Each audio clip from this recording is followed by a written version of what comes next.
Hello and welcome to the 7th video in my ABC video essay series. Today's video for the letter G is called Get Weird to Survive Late Stage Capitalism. Today's contemporary aesthetic is, in a word, boring. And I don't just mean ugly. I think the 70s may have had dibs on that with those carpets in every color of puke. But now it seems like there's no color, no texture, no quirk, and everything is as bland as dehydrated boxed mashed potato. And not only is our contemporary world looking really boring, it can also look really depressing. Do you want a car? I currently need a car. Okay, well, here are your options. They're super boring, they all look the same, and yet somehow they're costing $20,000 even used. So how is this possible, and how are we supposed to survive? Well, the answer might just be to get weird. When I look at us, the human race, I try to find some biological or historical excuses for us.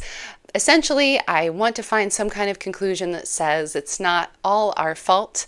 Yes, we're destroying so many things. We are destroying so much of our environment, but we're also a product of that same environment.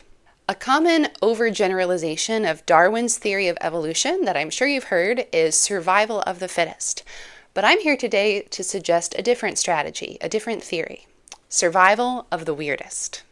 So let's start with a scientific analogy that I've often looked to as someone who was the weird kid in school to answer the question, why are kids so mean? I thought about this in school when I learned about the functions of a cell. So in a cell, mutations can be dangerous, they can be diseased, they can be scary unknowns. And so parts of the cell will literally gang up on this different part, this mutation, and seek to annihilate it. Very Lord of the Flies. Yet when mutations arise, when differences survive, this is actually what allows evolution to progress. I've thought a lot about this concept through my career as a teacher, trying to help children cooperate and embrace diversity.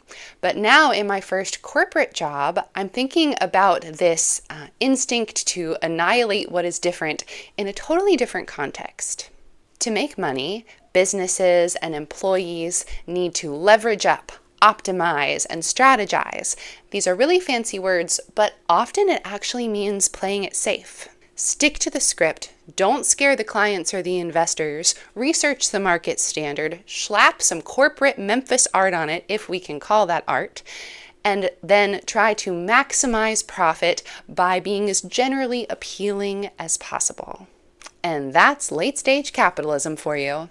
Music, movies, advertisements, home goods, it's all just more and more of the same safe choices on repeat, designed to safely line the pockets of CEOs without much contact with artists or artisans of any kind. It's almost like every corporate CEO is as desperate to fit in as an early 2000s preteen wearing rainbow sandals to school despite the fact that it's the middle of winter because that's what everyone else is doing. It's why upcoming films include Avatar 3 and Toy Story 5. And it's why, yes, music was actually better when you were a kid. It's almost like we're in the boring apocalypse. And as everything becomes more of the same, more boring, yet somehow also more unattainable and out of reach, it can seem hopeless. But it's also quite literally a blank canvas. In a world of beige and tan, literally any color, any style is a statement. When I walk by another row of new townhomes that all look the same, and I see any personal touch, any little cute decoration on the front stoop, I am so grateful to that person for making my walk in my day more enjoyable and more beautiful. And this reminds me that even if we're poor and tired, we can still be weird, and this may be our greatest evolutionary power.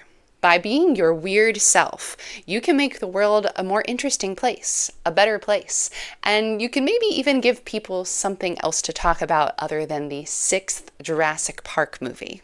Being weird can mean making creative art, but that can feel like a really big leap. So it's important to remember that this could also mean wearing weird earrings, or thrifting a sparkly sweater, or dancing down the sidewalk to the music in your AirPods, or even just wearing Christmas socks in the middle of summer. Doing things that are weird or creative can make us really insecure, and for good reason. Throughout much of history, fitting in with the crowd has kept us safe and part of a community and a herd. From what I've seen and heard, this worked well for many people in the boomer generation. If you follow the script, if you do what you're supposed to do and work really hard, it will pay off with a reward. And I want to emphasize that I don't think boomers just had it easy. I think every generation has their struggles, but there was this linear idea of progress in what's called like the modern era in the 20th century, that you could follow a path and there would be a payoff at the end. And for many people, this has worked out, especially if you own a home, and those prices have just gone through the roof. But for many people in my generation, millennial, and certainly and even more so for younger generations, this is no longer the case. Following the rules is no longer likely to get you the job or the house or the life that you want. And that's because we need to evolve past the current norms that we're living in late stage capitalism.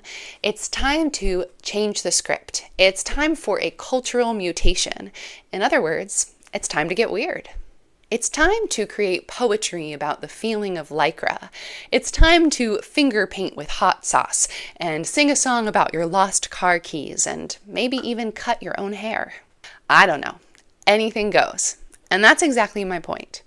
It's seeing what looks like a dead end and treating it like a blank wall to splatter paint on. It's taking your frustrations about your job, your morning commute, the price of bread, the price of houses, and making art about it. It's transforming your struggles into something strange and delightful to share with the people around you. It's putting a weird light fixture onto your front porch to drown out the beige of the landlord special. It's painting a strange design on your car because it's depreciated so much in value since you bought it that it literally doesn't even matter. And who knows, maybe someone will want to buy it just because of your cool design. It's creating the content that you want to make rather than basing your choices on algorithm optimization, because the last thing that we need right now is more of the same. Now, I cannot say that I fully practice what I'm preaching here, as you may have noticed from the kind of landlord special behind me, which we walked into in this house, the white walls, the white curtains, and I do feel a little intimidated by making those bold choices and bringing color into the space. And I still care too much about what people think of me. But I'm excited to fight that instinct to fit in. And I think in late stage capitalism, it's oddly freeing to realize that you don't actually have that much to lose. So right now I'm thinking about how I want to get weirder and bolder in my choices. I think I'm going to start by thrifting some strange items, maybe to wear or to decorate my house. And I definitely want to get into making some messy art. And more than anything, I want to remember in that process that it's not about being perfect or being right. It's just about being weird. And even if that doesn't help me survive in a material sense, it'll at least make this ride a little more enjoyable. Thank you so much for watching my video about getting weird to survive late stage capitalism. I would really love to hear from you.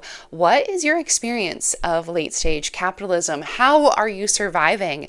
And is there anything weird that you've always wanted to do or that you've been thinking of trying to make your world a little bolder and a little more colorful?